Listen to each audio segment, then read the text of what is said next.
We've got an interesting show for you today. What was Scientology like in the early 1970s, and how did the organizations build up and get many people into Scientology during that time period? Well, Mike Goldstein is back to continue his story. While on leave of absence from the Sea Organization, along with his wife, he took over the Denver organization in Colorado and started it basically from the ground up and built it into one of the largest organizations in Scientology at that time. It's an interesting story. I think you're going to enjoy it. Stay tuned.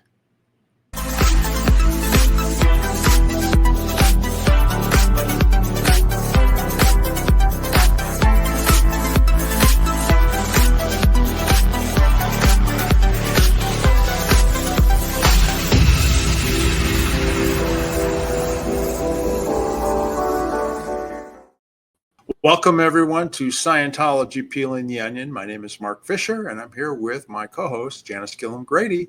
Hello, Janice. G'day, Mark. G'day, everybody, and welcome to Scientology Peeling the Onion. How are you today, Mark?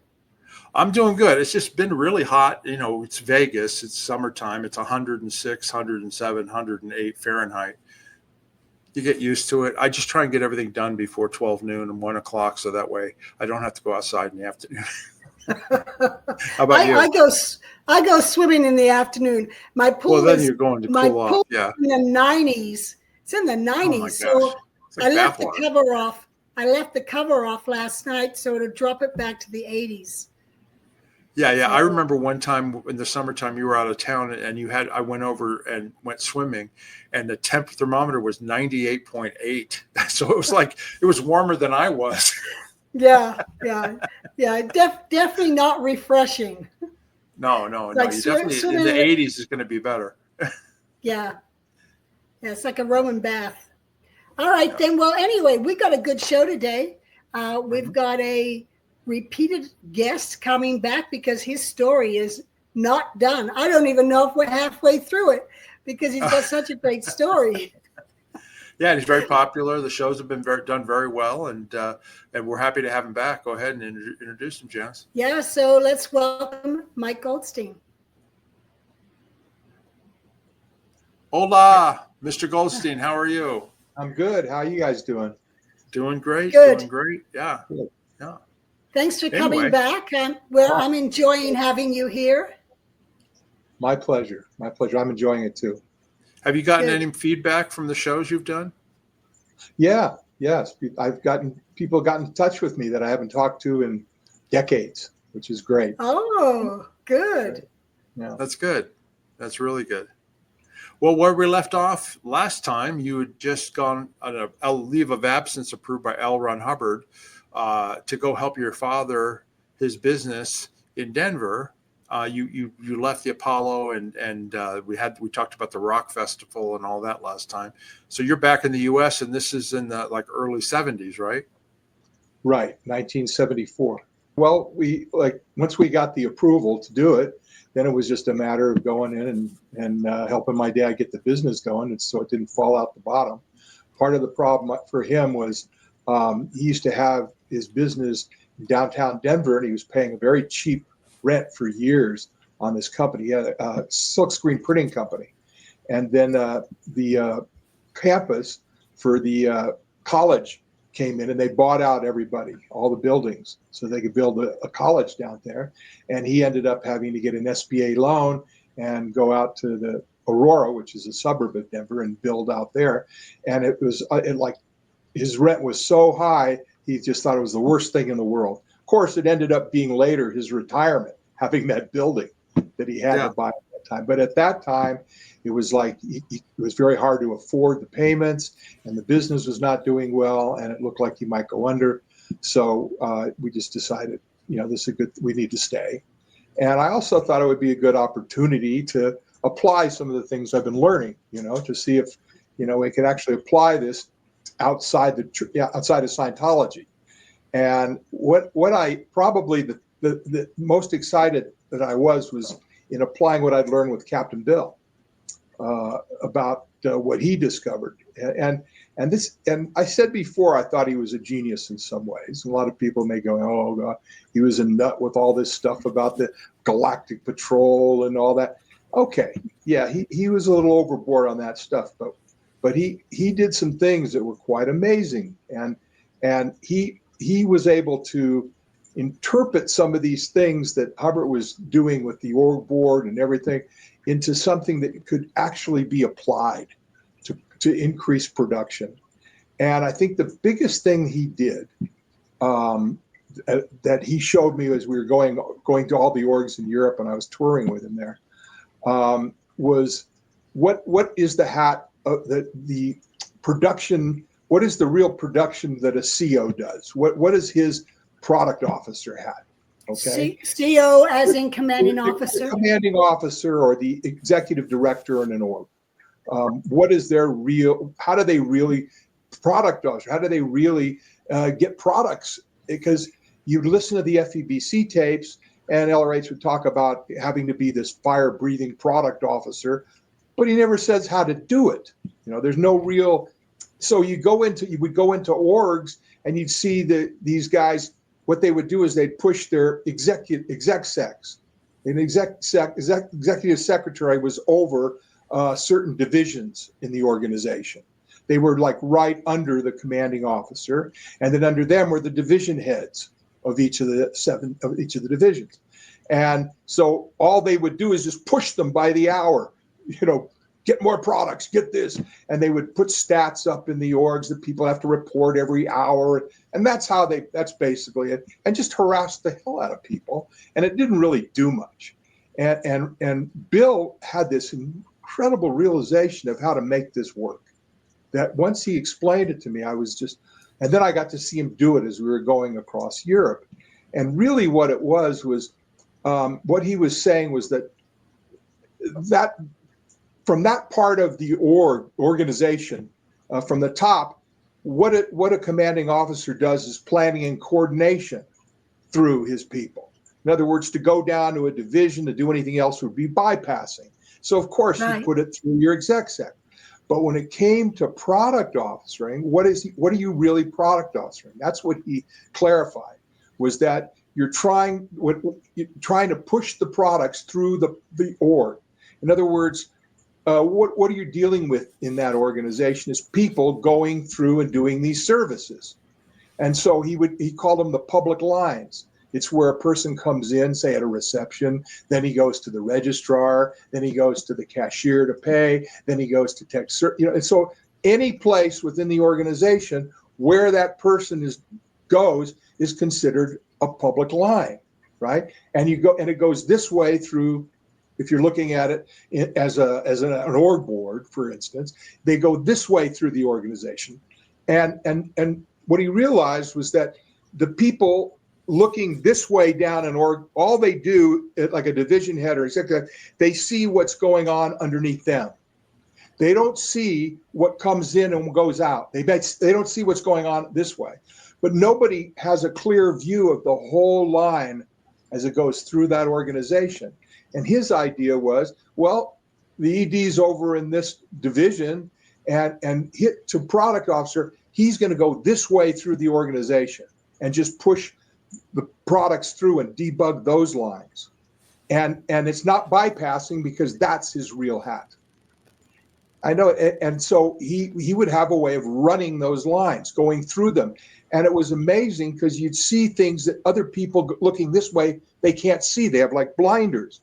They only see what's coming into their division, say a division head, what's going out, or a department head, and what's going on in there. They don't see that whole flow. And so, and when you go through an organization, you can see the flow that people don't see, and you can see all the bugs. And anyway, there's a lot to it, but that's the basic concept.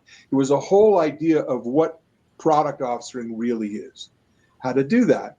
And so here I am in my dad's company, and I thought this is the same kind of a thing, but how do I do it? We don't have public. We have whatever the product we have. We're delivering, say, a display or a sign. So it has a line too. It's a product line that goes through. And I just defined what the whole product line was as you went through the whole thing, and then just started doing the same thing and debugging it. And within a few months, we 5 times the business. So right. we got just to make it clear for some of our non-Scientology viewers. So basically, what you're talking about when you say product officering, that's a Scientology adjective, which basically means pushing through whatever it is that your company or division or whatever produces. So, like in Scientology, it's the processing, the auditing hours, and completions on the grade chart going up the bridge, or in training, it's getting the people through their courses and onto their next level. And those were considered what they call products. So product officer, you're trying to move those things through the line as quickly as you can. And you just transferred it to the silk screening business. Well, whatever your product is, and ours, whatever you say, a job comes in. So and then you have to put the administration in to fit that company. And what we would have is, in other words, we'd have a salesman would go out and he would get the job, right? Now, we couldn't have the same kind of a Div 2 and Div 6. These are divisions in a Scientology organization where you have the people, a registrar is the salesperson. And you had people that were, you had separate salespeople in these divisions. One was just for new people and the other was for people that were already, well, you couldn't apply that in a regular company. Your salesman would go nuts. They bring the people that's their accounts. That's where they make their money. So it's a whole different concept. You have to fit it to what that company is. And that's what I did. And so in our business, it was like, so the salesman brings in a job and he writes it all up. And then that job goes to the production department. And then you have the different areas of the production department. And all the way through shipping and then out the door, that kind of a thing. And so each one of those departments, you can, when you see, when I went in there, we were doing like, say, I'll just give you, say we're doing 5 jobs a week. It was, but just say 5. Well, why only 5? Where are the other ones? You just can find out where it's hung up, or, just looking, just going, where did it go here? Where did it go here? And then you get everything in and then just get it going very smoothly. And then within months, we were doing 50 from 5. That's fantastic. And just to explain one other term that you mentioned, in Scientology, debugging or debug, what that means is like, just for layman's terms, it's like, how come I only got 5 jobs going through here? We sold 15. Well, then you go back on the production line and find out, we're waiting for materials for these things, or there's some delay or something that's blocking the line. And so what we call debugging would be like, let's go to a separate supplier and get 2 people providing some stuff, and then all of a sudden everything's moving again. And that's what Scientology called debugging. You're a debugger. Right. Yeah, Janice. Well, Mike, what you're saying is also Hubbard finally caught on to that. Maybe it was from working with Captain Bill, because when he put in the FCCI, the Flag Case Completion Intensive product officer, the FCCI PO, that person had to go across the org board rather than down to get each FCCI through each of their programs, through an intensive, through their training. Right. That's what Bill, when Bill came back to the ship after Europe, and I left, I'm sure that's what he was able to get some of that stuff being done later on. And just so Janice mentioned, FCCI is really just a public person who's paid for a service. They just called it Scientology and FCCI. But it's a person. It stood for Flag Case Completion Intensive. Right. They used it as a noun for that particular public person that is being delivered to at the flag land base, or before that, before they got to the Bahamas, I guess, or or what was that other place, Daytona Beach, before they set up in. So this was a lot of fun, and it was also it enabled me to be able to see how to do this with any company, and adapt it that way. And a lot of the stuff that we would do in Scientology was just for Scientology, just for an org. It wasn't applicable anywhere else. I mean, and I remember this when I was on my training, my FBO training, and we were going through all this stuff, and And some of the issues that we'd have to read, I never forget that one of the funniest ones was we had to check out everything we had to do when we did our courses in those days. Was we had to clay demo everything. That meant you take a policy letter, and you'd have to with clay demonstrate every major concept. That's why it took so long on the training. And we had all these finance issues, and we had to. So we would have clay. Our clay was so silly because we'd have our clay demonstrations, and you'd spend forever if you had to do one like that. So you'd have your FBO little clay figure here, and you have all your clay figures already ready. So you just rearrange them, and set them up like that. And the silliest one I'm thinking of was there was this policy letter about this Treasury person at St. Hill in the 60s by the name of Mrs. Shorney. I don't know who Mrs. Shorney is. We'd have to. I always have figures of Mrs. Shorney. Who the hell is this person?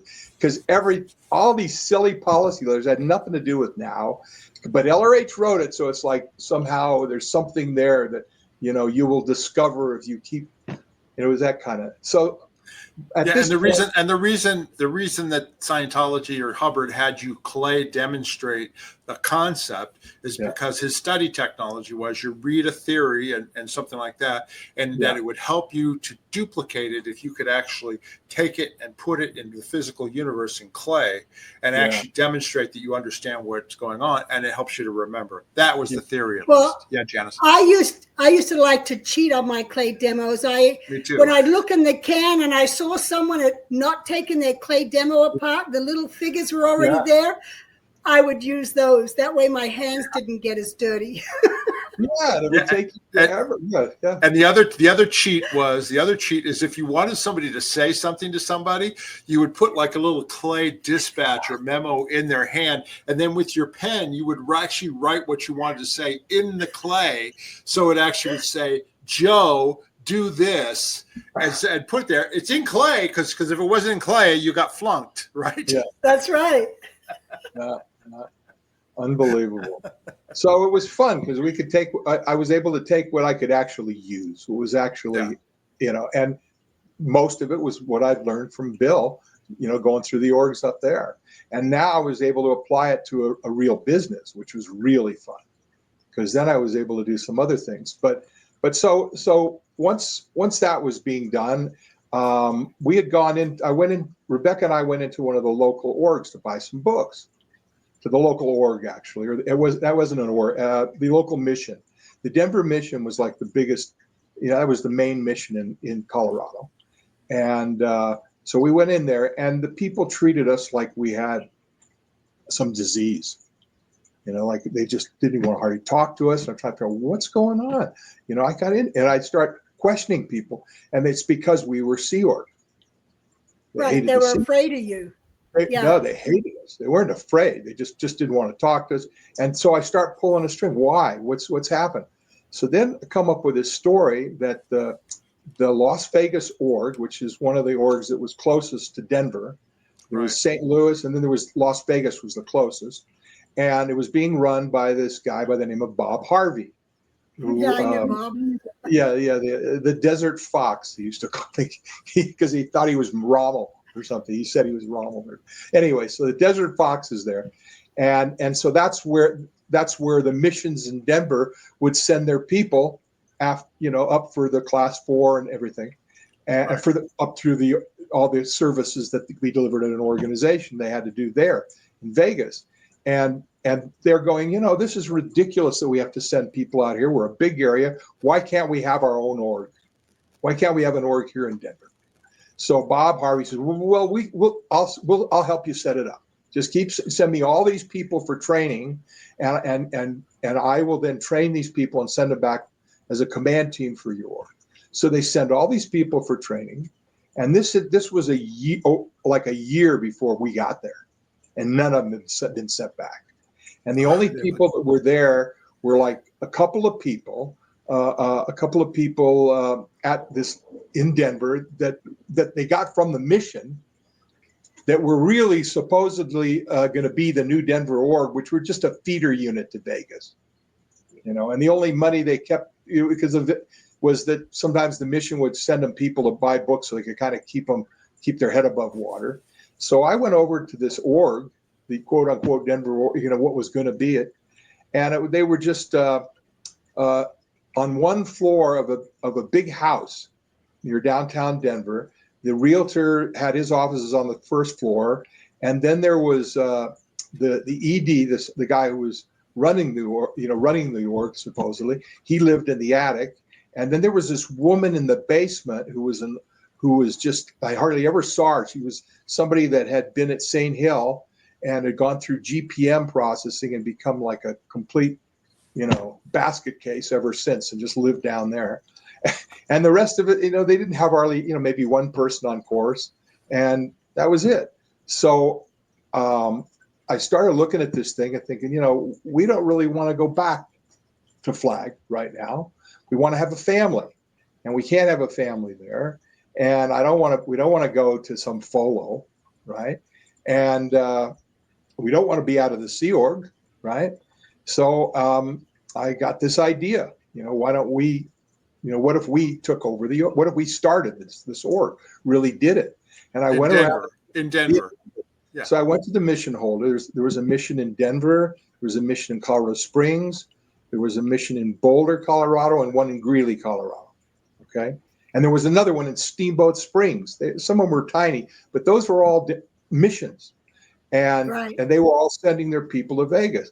So I figured, I went to them, I gathered them all together, and I said, look, what I will put in, if you guys back me up, I guarantee I'll put an org here for you. Okay. And I says, no, we'll do it. I'll make sure, but I need your support, because nobody's going to just let us do it. So we're going to have to do it in kind of a different way, but I promise we'll get it done. So I basically, we finished up at my dad's about a month before, right? We finished the whole thing up, maybe a month, 2 months, turned it over. Business is doing fine.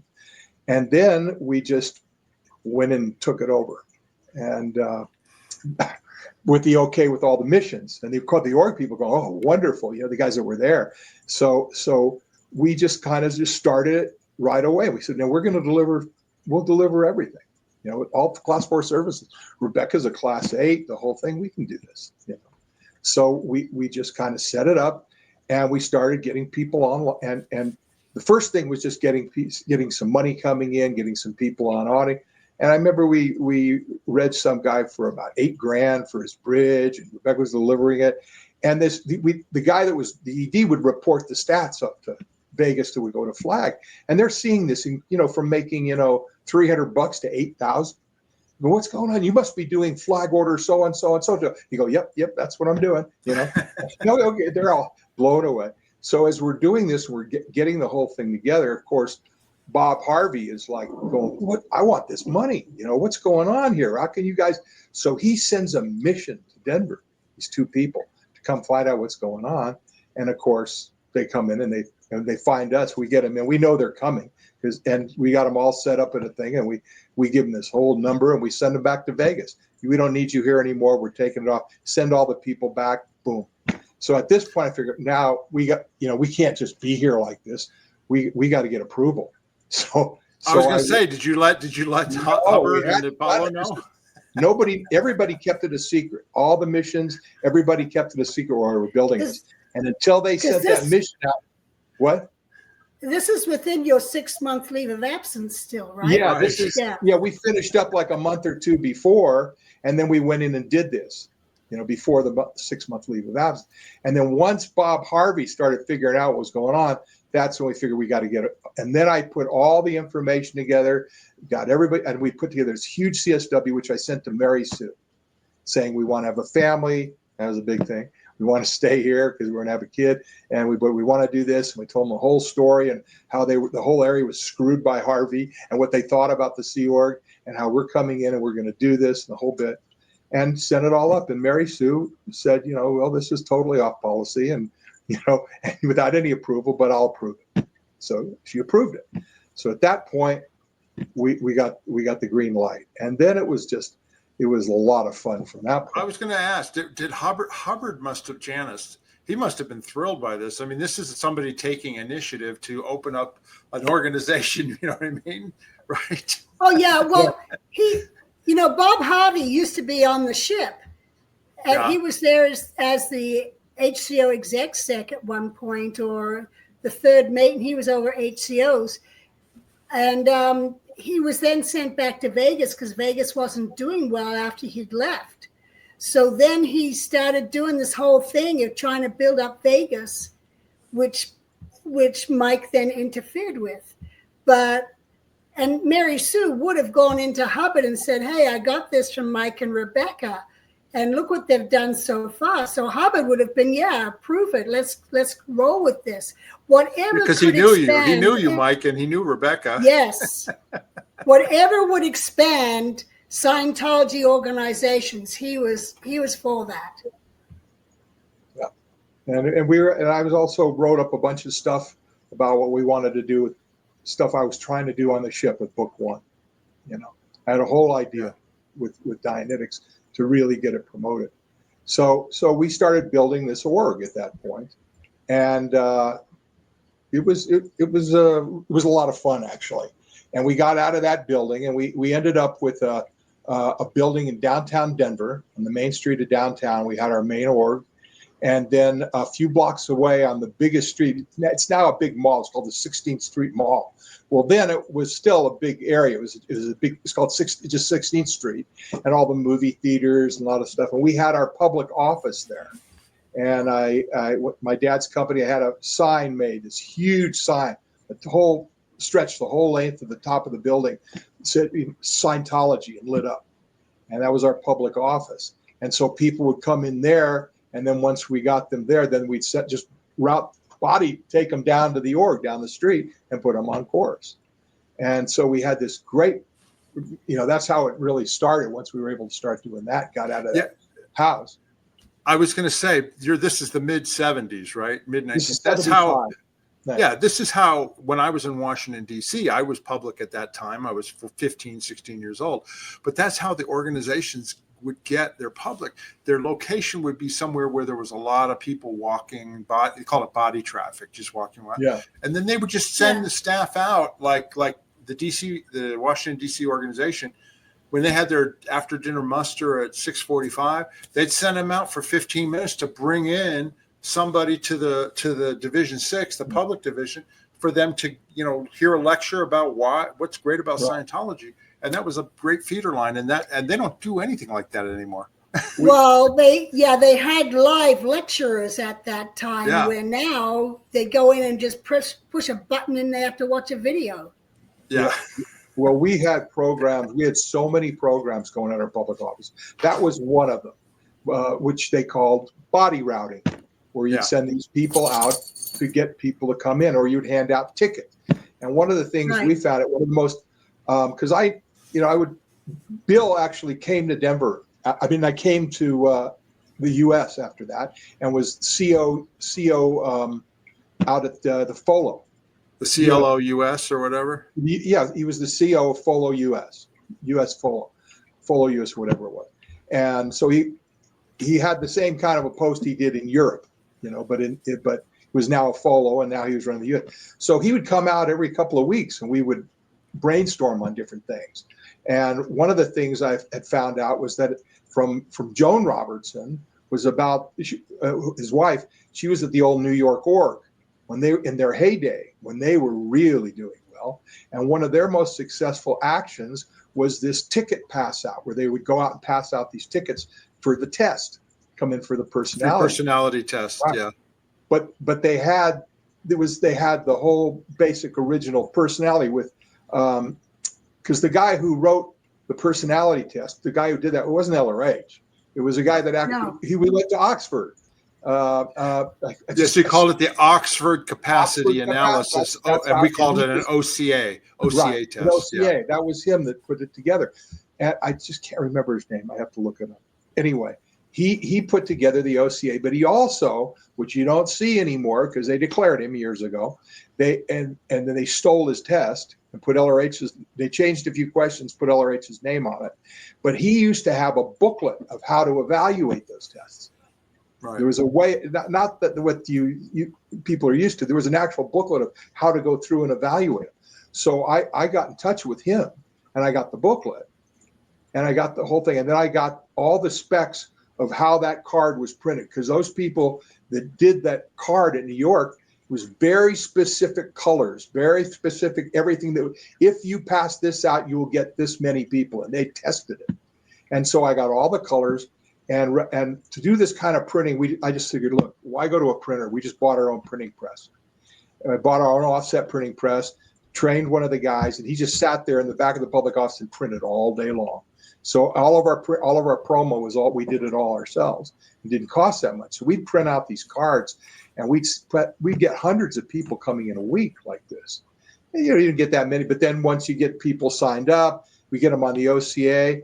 And then one of the things I found out from Bill was a successful action that they'd done in Munich, which was with the OCA in those days, where they put them out and they mailed them. I think they mailed, I can't remember. They did something where they mailed them out or something, and Peter brought them in. Well, we put that program in too.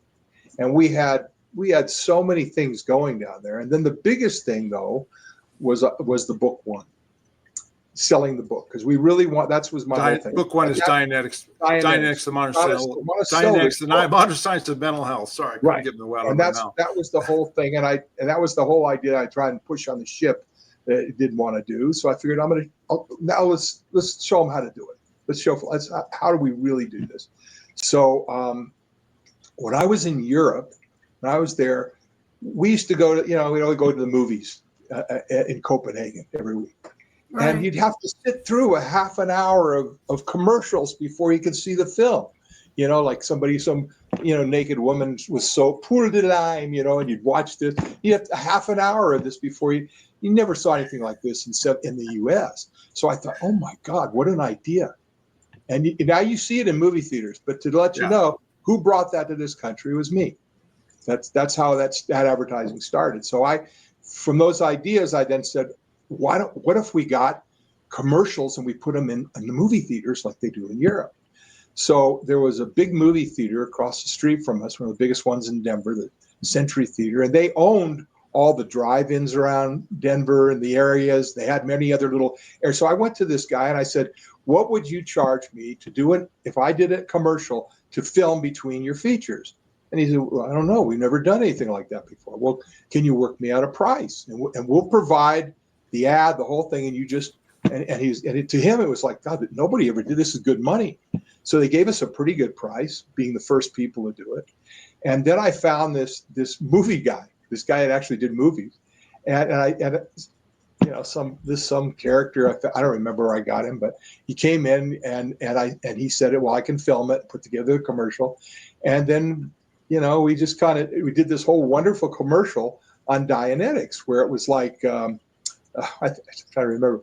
There was a scene like up in it was in the mountains where they have the bubbling brook and the mountains behind and all this and birds chirping, and we had a female voice. My sister-in-law at the time had a great radio voice. She'd been on radio, so we had her come on and she would talk about and all these horrible things that are going on, like war and famine, all this beautiful stuff and nice music. And then what is the solution? And then out of the sky comes this book.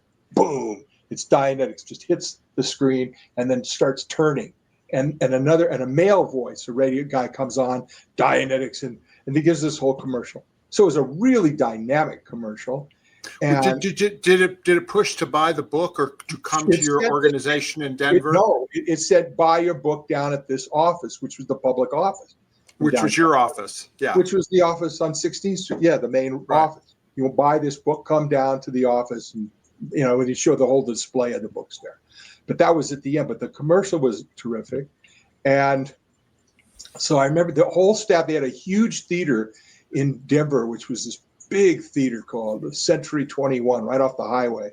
And it was just one screen, and a huge theater, and all the staff, they invited us to come for a special screening of the ad at night after everybody was gone. So the whole all our staff, and at that time we'd managed to build our staff. We had about 50 full-time staff.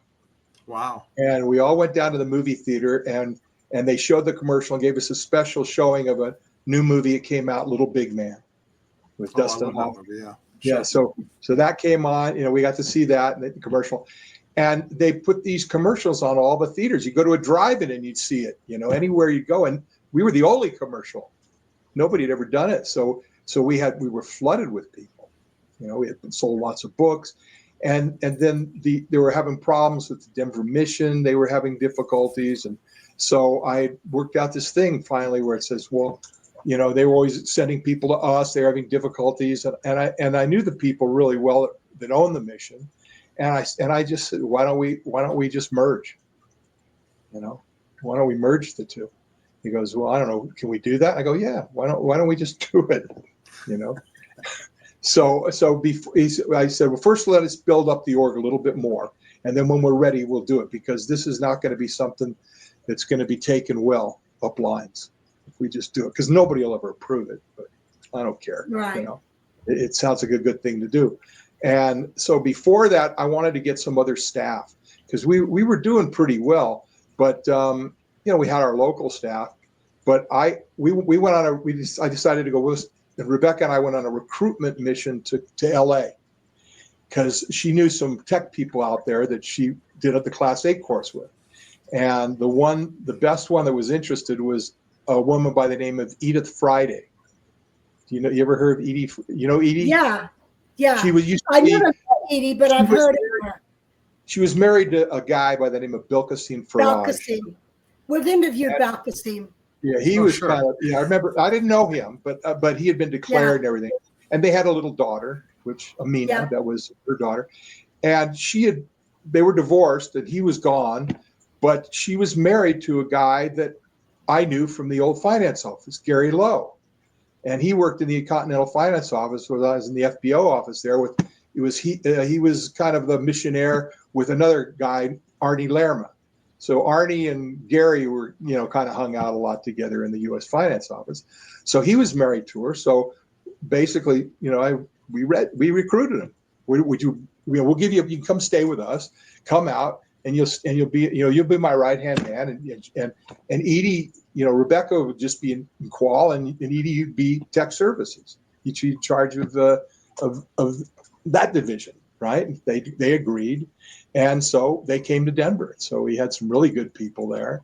And then we ended up merging, and we had this wild operation because, the Denver mission had bought a convent, an old nunnery or something like that. And they had this wonderful building, and it was out in the sticks, not in a really great area, but it was, who cared that we already had that downtown.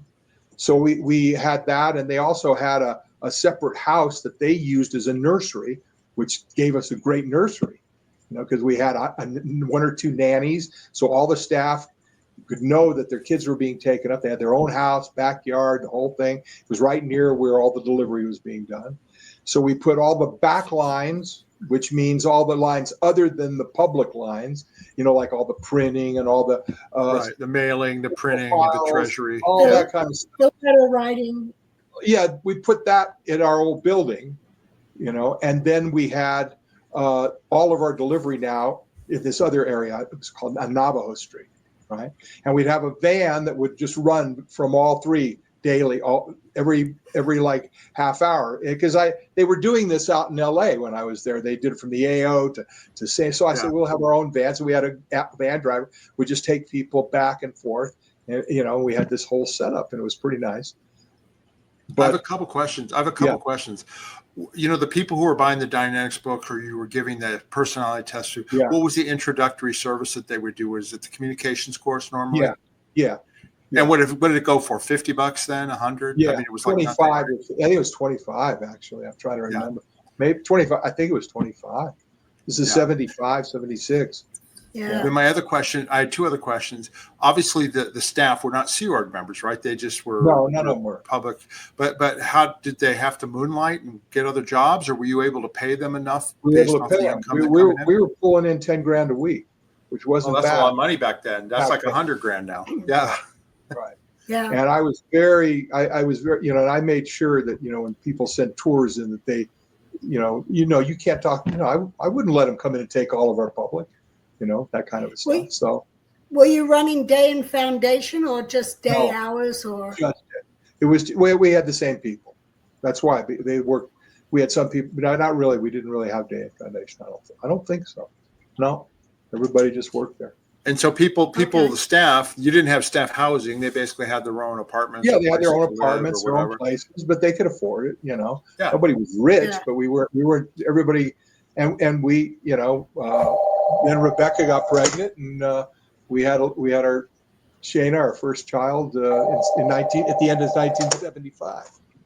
You know, and and then Gary and Edie came and stayed with. They stayed with us for a while. They stayed, and then Edie got pregnant about the same time as Rebecca, so they were both like a week apart, the babies.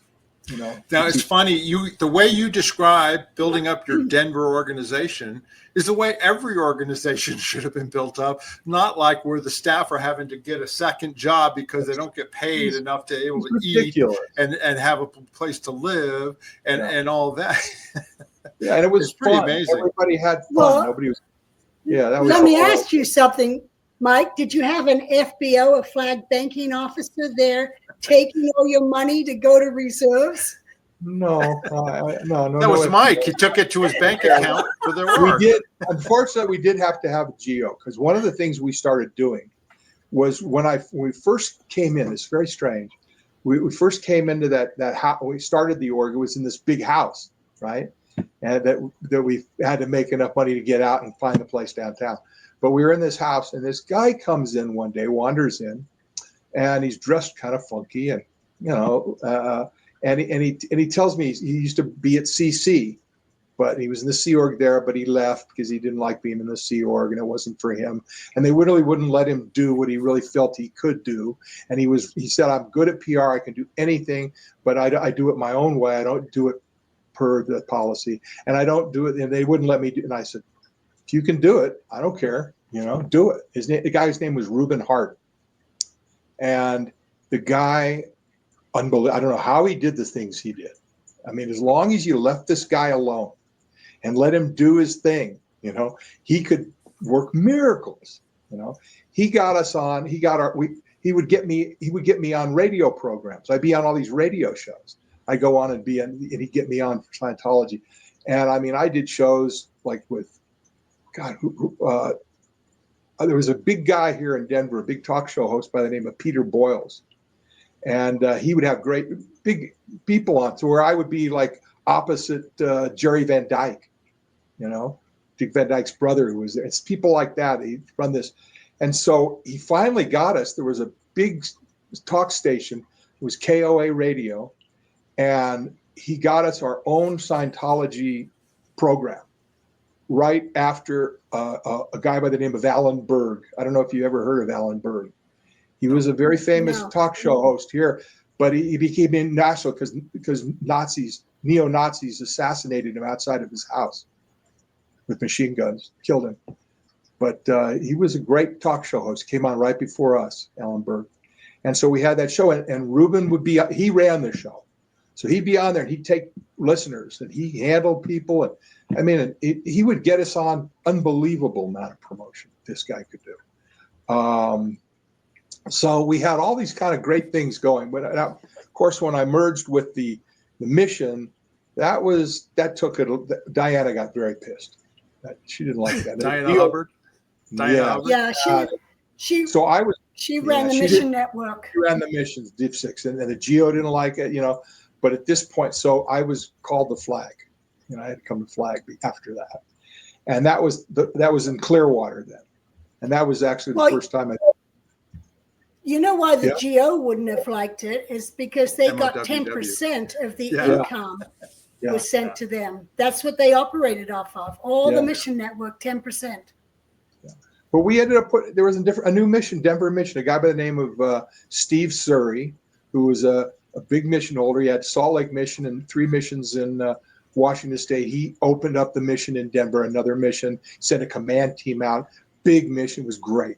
But this is before that you get all that going. So I had to go to Flag and report there, and that's when I think that was the first time you went to Clearwater, right? That was the first time I was at Clearwater. Have to go there. And when I got there, we always go through. Diana wouldn't talk to me. She was all pissed. I was going to say, was everybody like, Golds, how you doing? We haven't seen you. You're doing great in Denver. Who I hung out with was great. That's when I saw Mike Smith. Mike Smith, the FBO. Yeah. Mike and Gene Smith were there, and Pat Broker was there, and I think he was married to Trudy then. Yes, he was married to Trudy, and so Mike and Trudy and Pat and I, we went down by the swimming pool there, and we got totally drunk, and oh my God, we got written up, for doing this, in the pool, at night and all this kind of stuff. So we had a great time, and then I just went back to Denver. That was the last time I saw Pat. I was there. Right. But Diana wouldn't talk to you. She got upset. No, she was really pissed. She was really pissed. But did you get in any ethics trouble or anything like that? No, or did somebody? No, who was the manager? Who was the manager that was? I don't remember. I don't remember. I remember going through it, just having to go through some stuff, and they just said, just go back, because it was going well. So then nobody wanted to, rock the boat. But, why? Yeah. Don't mess with someone who's upstairs. Janice, who would have been in charge of management in Clearwater in those days? Would it have been Carrie Gleason or no? Yeah, Carrie Gleason. I know he was there when I went back later. He was the CEO later, right before, when Miscavige was just taking over. Carrie Gleason was. That was then, but I meant earlier. He was earlier. He was Carey was the commanding officer of the Flag Bureau of Management. Later on, he became the executive director internationally after Bill Franks, or before Bill. But he was over flag management on the ship when we moved ashore and when we were first there at the Flag Land Base. All right. So he got that after I left. He was in Pioneer Area Control before I left. Right. Yes. Okay. Got it. Yeah, and then after the List 1 rock slamming project, he ended up in the RPF and then became an auditor. And then when Knott's, Ned for OTs took off, he was a Ned for OTs auditor. And then from there, they finally brought him back to management after that. And that's when I saw him again, was when he came back to management, because he went back down to the ship later. But that's another story. But so at this point, I just went back to Denver, and it had gotten built up pretty big, everything. Let me ask you, what was your impressions of Clearwater and Flag when you got there in comparison to the Apollo? Oh, man, it was kind of fun, because one of the things, Trudy and Pat took me upstairs to LRH's office. He had an office up there. The penthouse. And I remember going in there, and I look on the desk behind his chair, and there's this model I bought for him in Portugal. I when I was in Portugal, and I was in the Apollo troop, we were someplace, and I saw this. They had built these model ships, all done in little tiny ones, beautiful stuff, and it wasn't that expensive. So I got other guys to chip in, and we gave it to LRH as a gift, and it was there in his office. That same thing. But I remember. Well, Pat and Trudy were on a project. We were all out at United Church's extension unit in Dunedin, King Arthur's Court. And Pat and Trudy were on project at the Fort Harrison to get the penthouse fully set up for LRH and Mary Sue to move to, because we were only on a 6-month lease, and the Guardian's office had wanted LRH away from the Fort Harrison when we first moved there, just to kind of see how things went PR-wise, because we were under the guise of being United Churches or Southern Land Development. So Pat and Trudy was setting that up while LRH was elsewhere until that blew up. But that's why he was able to take you up there and show you everything, because that was the project he was on. Oh, that's right. 76, right? Like 1976. Yes. All through 76, they did that. Yeah. That's when it was. Good. So went back to Denver, and then it was a question of, then I started doing tours to other missions, Omaha, places that maybe would send their people to Vegas or St. Louis.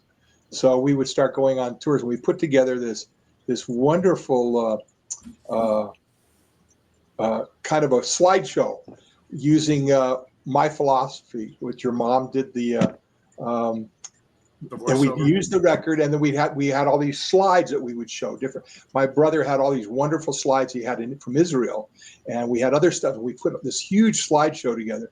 And we'd go to the missions like Omaha, Albuquerque, Phoenix, and we do these things. We'd show the slideshow, get them all. People would be standing up applauding, and then we'd get them to come to Denver rather than go to St. Louis. So you had the slideshow going with my mom reading my philosophy in the background as the soundtrack. Yeah. Okay. And I remember sending something to her. She loved it.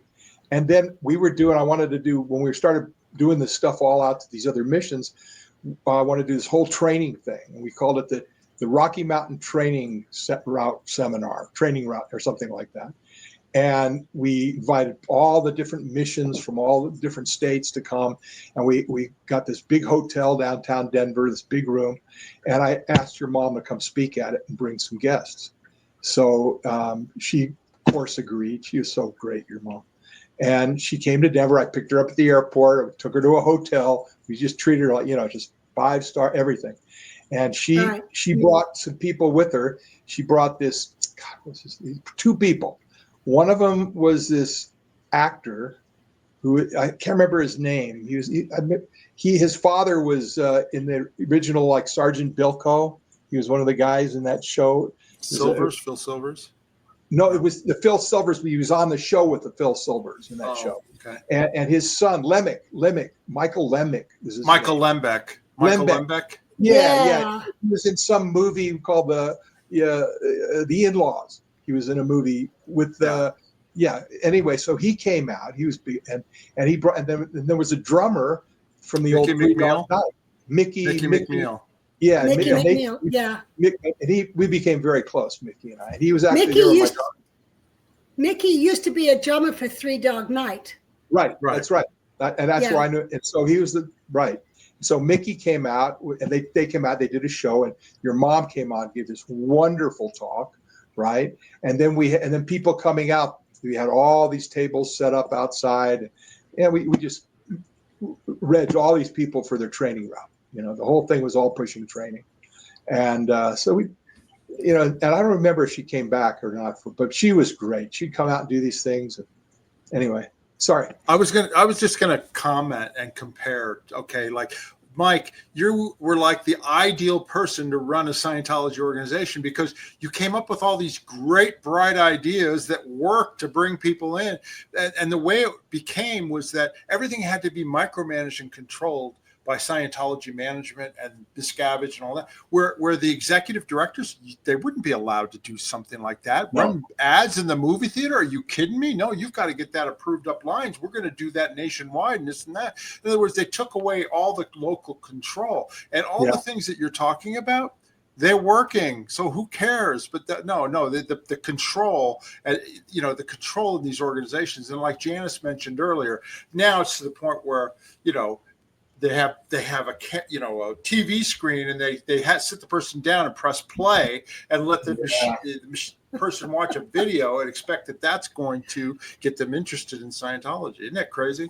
I remember when my dad used to tour the different orgs and missions, and they all knew he was coming, and they would have like 100 to 200 people show up for his personal efficiency lectures about basic Scientology. Or tell it like it is, how to disseminate. And it, just so our viewers who were never in Scientology, of course, this was in a time period where Scientology did not have the black cloud over it that it does in today of all the abuse and all of the OT level stuff and all that, because it was all confidential, and it was not that. It was just like, we're here to help you, come in here, and people came in and they felt good, and that it was a good organization. It didn't have all of this negative stuff going on all the time, so that when somebody said Scientology, I don't want anything to do with that. They didn't know about it. Right. There was no internet. No. There was none of that. They didn't even know when we thrown out Dynex. People didn't know what it was. No, they just came in. Person to person, and I like those mailings we did with the OCA test to all the different areas of Colorado they used to do in Munich. That was very successful because people would just bring in the test and then write into a guy that was trained on the booklet to do an evaluation on it. And then from there, that sort of thing. And we had built up, I don't remember, we were making a lot of money at one point. And I was able to figure, look, we were able to buy, we could afford a big building. I mean, we had all these buildings, but I figured there was a place in downtown Denver, the old Catholic Register, was where the Catholic diocese, archdiocese, the archdiocese, that's where their offices were, and they were selling it. And we were in very good communication with other religious groups like that, other people. And thanks to Reuben, a lot of the stuff he would do. When other people wouldn't come, he would set these things up. And we'd be going down and do it. He would set up a thing like, say, in a place called 5 Points, which was like the black area and nobody wanted to go down there. We did. We went in, with the Baptist church and stuff, and went to this. And so we got involved with a lot of different people. And so we found out about the Catholic Register wanting to sell that building. So I worked out a deal where we could buy the whole building. Well, it also included a block. So this is a whole block in downtown Denver next to the Denver Mint that we could have bought in 1976. And we could afford it, the whole thing. I sent it up lines to Herbie Parkhouse. No way. Wouldn't approve it. Imagine what that would be worth today, a whole block. Now you did just tear the whole building down. Who cares? A block. I want to mention, I forgot one other thing I wanted to mention too. You were doing all of this when you said, we were making a lot of money. When services were like $50 or $25 for a communications course, the academy levels grades, academy level training was like $1,000 for all the training. Auditing was $500 for 12 and a half hours. $625 for, and they had discounts because I got a discount because I was under 18. Right. So it wasn't the price increases. The price increases hadn't happened yet. That happened like shortly after that. Right. So people could actually afford it. And so when you said you made a lot of money, that meant you got a lot of people into Scientology, and they were doing services.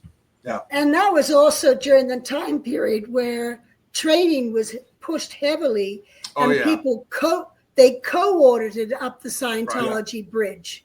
Yeah, right. We had a huge course room with people in it, and it was a lot, and people were having fun. It was okay, kind of thing. I remember, the thing that really hooked people too is they would do the communications course. Then there was the Hubbard Qualified Scientologist course, which taught the upper end doc TRs and some other thing. Then you did your student hat. Then you did your primary rundown, which was like, looking up, all these things that and then you did your HSDC, your Dianetics course, and then your academy levels. And God, these academies like in DC, they were packed with people because they would just go from one course to the next to the next. And the auditing part was actually, that was great if you could afford it. But most people were going the other way, doing training, Right. That's what you wanted. And it's like, okay, you didn't make that much off one person. That's why you needed volume. That was the whole idea. And that people could do it. They didn't have to mortgage their houses to do it. That sort of thing. So it was a lot of fun, and it was pretty good. But I did get pushed into not an FBO, but I had to get a flag rep. So I had to send a guy for flag rep training. And then, of course, once we started doing this, the GO said, you have to have a GO. You could be, and we're doing fine, but we had a guy that we knew, we were able to get this guy in.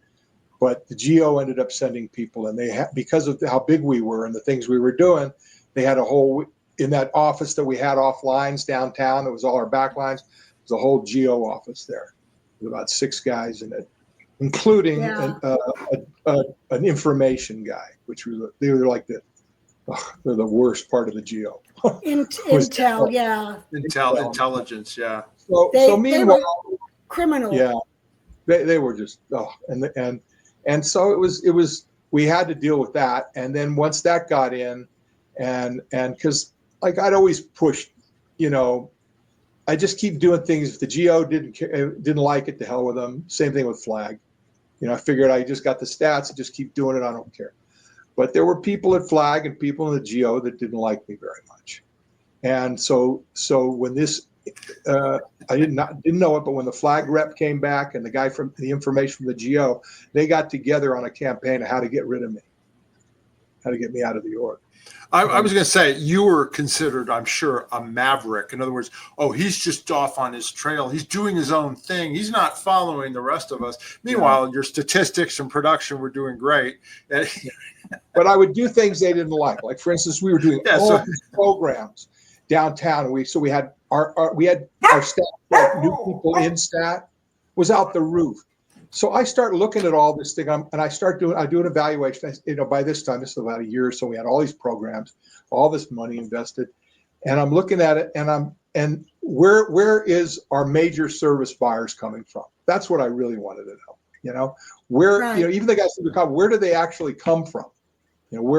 So I did this whole thing of where did all our major service for the last year come from, and the majority didn't come from any of those programs. They came from people referring their friends. Yeah, that was always huge. We put in all the money. It was just like, but here the majority of the people we had were not from that stuff. They were from people already there. So I figured, God, why waste the money? Let's just start doing a great FSM program. So I shifted everything into that. Well, that was a great move, except our subproduct stats crashed. Who cares? Right? Or, so we're not body routing anymore. Who cares? Flag cares because those stats were bad. See, to them, that's horrible. Who cares? Right. And then the flag eval will come out and tell you had body routing going, so you better get back onto that. And that's the kind of thing I say, stuff it. It doesn't work. So go. I'm going to do what I want. So things were great. This is at the height of everything. Except I crashed the substats, like people coming in, body rank. It didn't work. So, but everything else is going great. But this flag and the GO, they didn't want me there anymore. They just thought I was like you say, a maverick, all this kind of thing. And I wasn't doing what they wanted me to do. So these two guys got together, the flag rep and the info, to figure out a way of how to get rid of me. And they worked with Flag, the whole thing, to get me to go out to LA. They called me. I had to go out to LA for some special thing.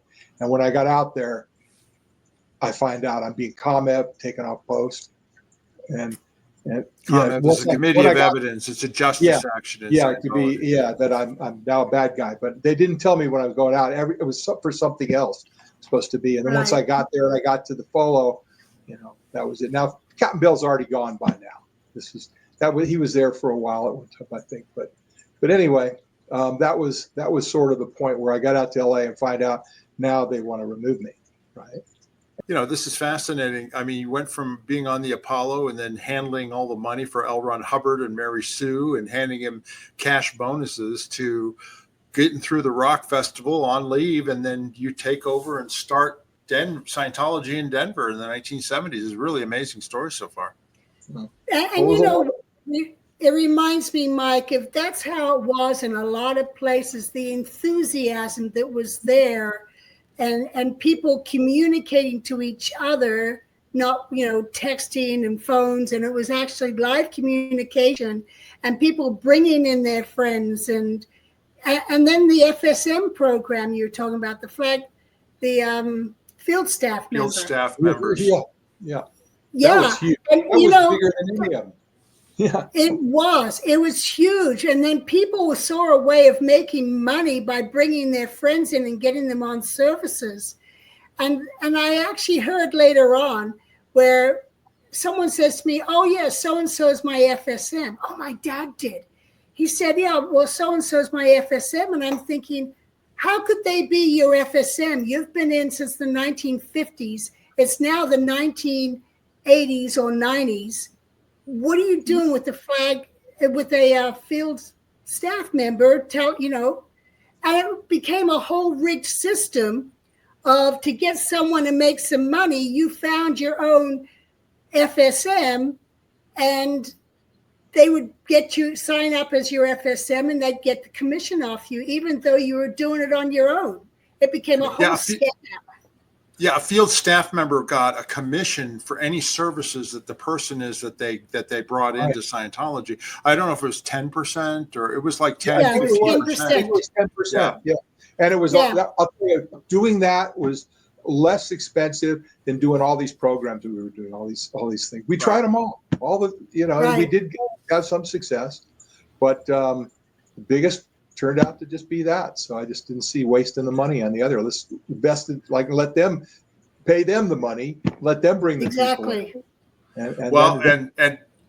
And then on the next show, I mean, we know where we're building up to, because shortly thereafter, the FBI raids because of the Snow White program, the GO, and the price increases happen, and all of a sudden, things start to taper off. Yeah. Whole different show, but it was a lot of fun right up until that point. With that, as long as they didn't bother me, we could do it. As long as and that was the thing I remember. Once walking around, you go out and walk around the block with somebody, with with Gary or something. We chat and talk, and remember going around realizing, this is so easy. Our biggest problem is our own people. If our biggest problem is they're not out there. There's no suppressives or psychiatrists trying to put us down. There's nothing. Our biggest enemy is the uplines, our own people. Yeah. That's our biggest problem. That's why people hated management. Our time battling them and trying to figure out how to get around them. If we didn't have that, it would be so easy. And the crazy thing is that, the people that were in management positions, myself included at one point, I had no experience running an organization like you did. You know what I mean? So it's like, so imagine having somebody trying to tell somebody like Mike, who's on the street making it happen, trying to tell them what to do. And you go like, what are you, a joke? I mean, this is ridiculous. Exactly. And that's funny because that's why they allowed the GO to do what they did, Sea Org Management, because they wanted me back. They wanted me at doing Sea Org Management at Flag. Yeah. They wanted us back there, and they figured if they get me out of the org, they'll get me back at Flag, which they did. But that's another story. But anyway, we'll pick it up there on our next one. All right. Another fascinating hour. I hope everybody's enjoying it. Anyway, I want to let everybody know, please subscribe to our channel and hit that notification button. It lets you know the next time we have a video coming up. And we've got some good ones that we've recorded already. So anyway, please subscribe, rock slam that like button. And we appreciate the support. Also, questions, ask in the comments section right down below. We read them all and we will respond. So if you got questions or comments, please, we'd like to hear from you.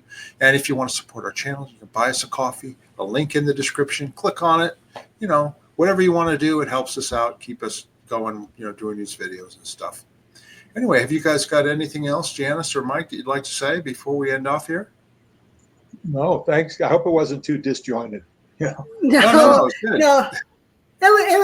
Yeah. What I like is I have no idea when we start, I have no idea where we're going. You know what I mean? It's like, because I don't know your story. And then I'm fascinated as we go along, because it's like, oh my gosh, listen to all this information I didn't even know, Well, I'm enjoying Mike's enthusiasm about the past. Oh, yeah. And of course, we haven't gotten to the future, which he's also very enthusiastic about that too. So that's right. We still got Sector 9 coming up. Oh my God, Sector 9. Astar Parmesan. Okay, cool. All right, everybody. Until next time. Bye-bye, everybody. Bye. Thanks.